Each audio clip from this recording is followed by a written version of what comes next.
Assalomu alaykum hammaga, xayrli tong. Allohga shukr, yana bir tongga sog'likda, omonlikda yetkazgani uchun. Qizlar, yaxshimisizlar?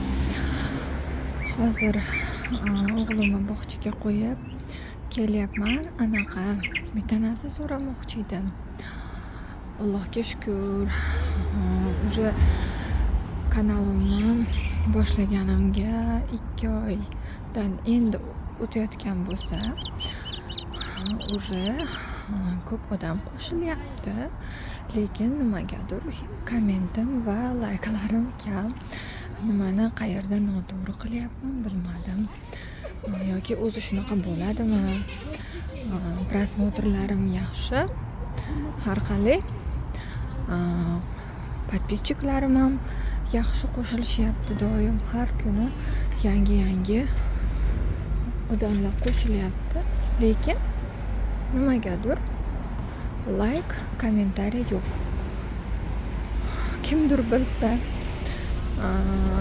aytadimi, menga yozadimi, yoki nimani qayerda noto'g'ri qilyapman bilmadim. Shunaqa. Hozir uyga kirib baqlajonni ikra qilaman. Assalomu alaykum, yana bir bor kanalimga xush kelibsiz. Bugungi juma ayyominglar muborak bo'lsin. Bugun juma, Allohga behisob shukr yetkazganiga, shunday ulug' kunlarga. Bugun hali aytganimdek ikra tayyorlayman. Albatta bankaga yopishga emas, o'zimizga. Hozir sizlarga video olay dedim. Jarayonni tomosha qilinglar. Xo'p, mana bizga kerak bo'ladi baqlajon, qizil sabzi, pomidor, qizil bolgarskiy, ya'ni bulg'or qalampiri va piyoz, chesnok. Piyoz bitta ishlatdim, sabzi ham bir dona. Hamma o'zini oilasidan kelib chiqib mahsulotlarni ko'paytirishi mumkin. Meni o'g'lim va katta qizim yaxshi ko'rishadi shunaqa qozon qovurilgan shakarotni. Shunga hozir tayyorlab qo'ymoqchiman. Buni ertalab zavtrak mayda shunday skavorodkaga solib, ustiga 2 dona tuxum chaqsanglar, zavtrakka tayyor yeyishli, yegulik bo'ladi.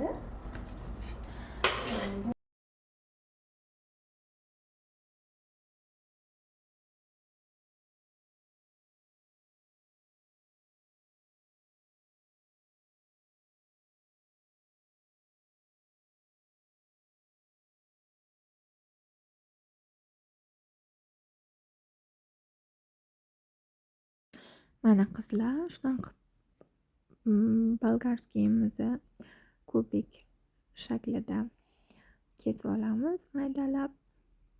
Pomidordan shunaqa. Bu yerda suvga achchiqlari chiqib, tuzli suvda kubik shaklida to'g'ralgan baqlajonimiz ivib turadi.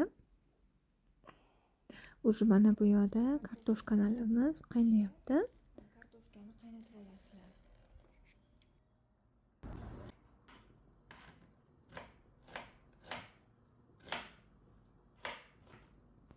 Piyozni o'rtacha kattalikda kubik shaklida kesib olib, endi qizil sabzimizni qirg'ichdan o'tkazib olamiz va chesnok, ya'ni sarimsoq piyozimizni ham shunaqa maydalab olamiz.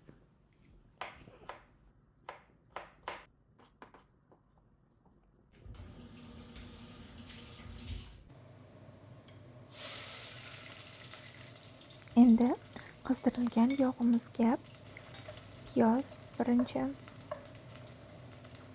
keyin qirg'ichdan o'tkazilgan sabzi, orqasidan pomidor, bolgarskiy, hammasini ketma-ketlikda solib qovuramiz. birinchi piyoz bilan sabzini yaxshilab sabzi piyozlari ozgina yumshab o'lguncha qovuramiz. Ozgina yarimta chesnog'imizni solib olamiz, yarimini oxirida solamiz.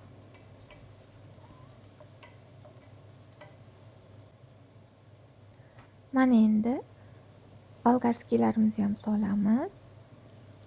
4-5 marotaba aylantirib qovurishni davom ettiramiz va bolgarskiydan keyin pomidorimizni ham solib yana qovurishni davom ettiramiz.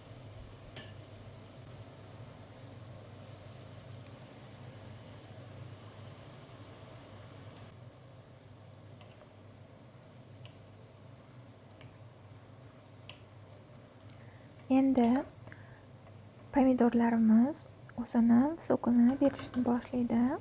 Shu jarayongacha qovurishni davom ettiramiz.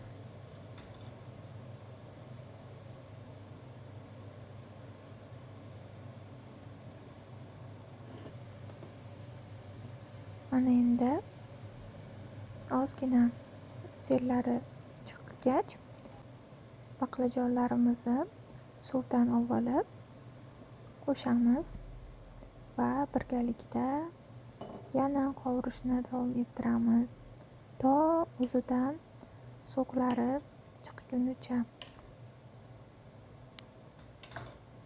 Va bilasizlarmi qizlar, menga bu retseptni meni Belarus millatiga mansub o'rtog'imni onasi bergan.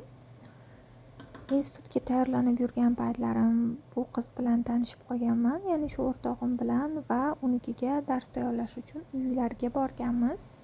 O'sha paytlarda ayni yoz pallasi, shunaqa banka yopish sezoni edi. Oyisi как раз shu retsept bo'yicha ikralarni bankaga yopayotgan ekan. Borganmiz, bizga ham solib bergan, maza qilib non bilan yeganmiz, yoqib qolgan va uyga olib ketishimga ayamga ham solib bergan. Uyga olib borganimda ayamga ham yoqgan va biz to'liq retseptini olib tayyorlash jarayonini, ya'ni so'rab olganmiz va har doim yozda sezonda shu tartibda bankalar yopganmiz. Bu yerda hozir shakar soldim. Ozgina pomidorim kisloy ta'm bergani uchun, aslida ham shunaqa bo'lsa ozgina shakar solish mumkin. Va bu yerda yana kam narsa lavroviy list va qora murch menda yo'qligi hisobiga ularni solmadim. Banka yopishda shu ikkita narsani ham solishinglarni so'rayman, yana ham mazali bo'ladi. 15-20 minutga dimlab qo'ydim. Tayyor bo'ldi. Mana hozir endi idishlarga suzib olaman.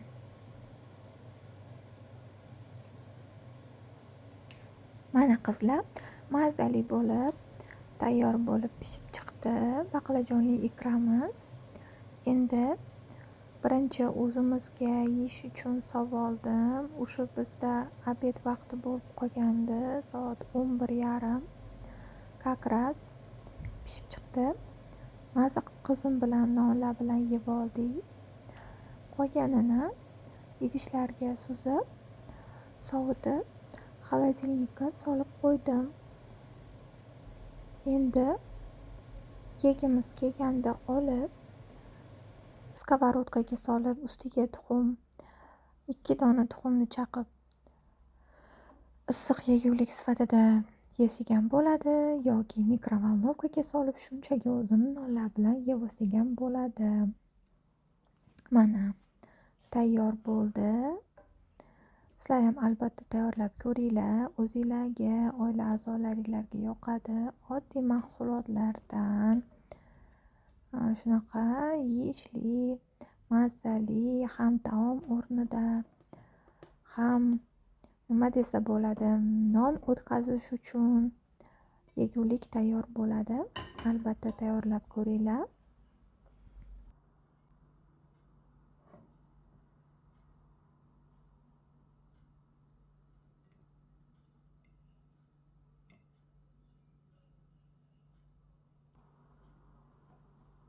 Assalomu alaykum hammaga. Kanalimga yana bir bor xush kelibsiz. Yaxshimisizlar?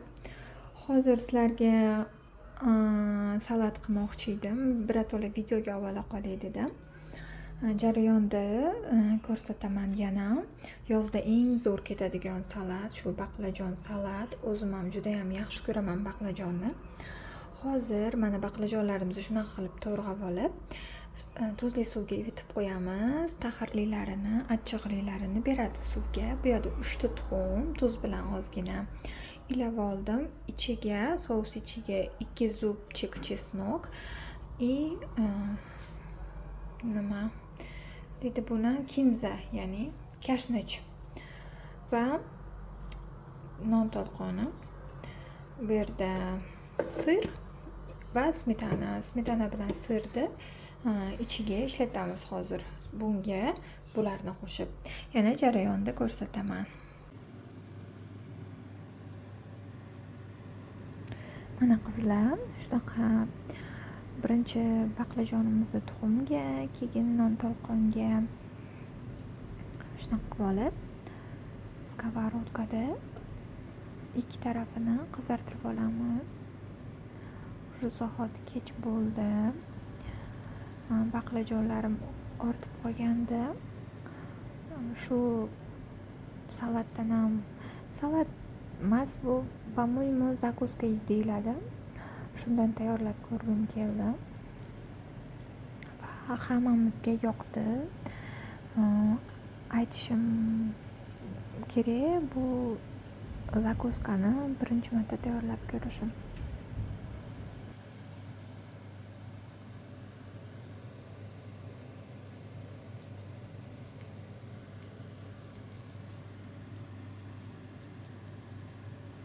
Mana shunaqa qilib birin-ketin ketma-ketlikda ikki tarafini tuxumga, keyin non talqonga bulab qovurishga davom etamiz.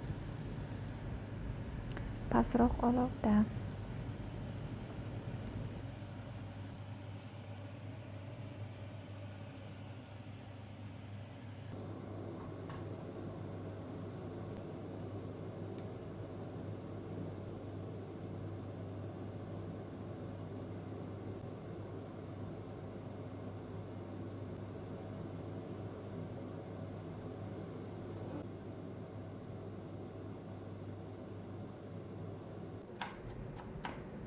Endi esa baqlajonlarimiz pishguncha chesnok va ko'katni shunaqa maydalab olib, sous tayyorlashga o'tamiz. Ya'ni ichiga surish uchun